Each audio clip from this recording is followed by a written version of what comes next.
Hello friends, मेरे channel में आपका स्वागत है। आज हम आपको छठ गीत सुनाएंगे। बहुत ही प्यारा गीत है। प्लीज़ मेरे चैनल को सब्सक्राइब जरूर से जरूर कीजिएगा।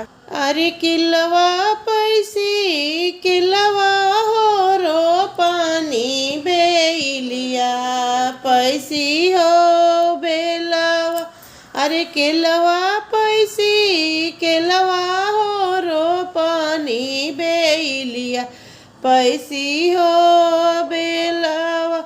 अरे सासू के ली पलकों ना लंगनी कवन कैनी हो कसूर। अरे सासू के ली पलकों ना लंगनी कवन कैनी हो कसूर। अरे केलवा पैसी केलवा हो रो पानी बेलिया पैसी हो बेलवा। अरे केलवा पैसी केलवा हो रो पानी बेलिया पैसी हो बेलवा। अरे सासू मोरा तनवा ननद देली हो गरी। अरे सासू मोरा मारे हो तनवा ननद देली हो गारी।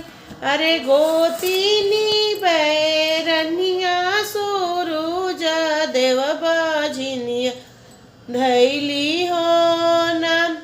अरे गोतीनी बैरनिया सूरुज देव बाझिनिया धैली हो नाम। अरे से जाके हथवा धैनी का। अरे से जाके पुरुखवाए दीनानाथ हथवा धैनी का।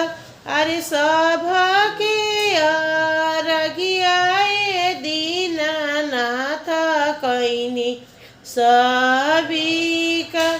अरे सभा के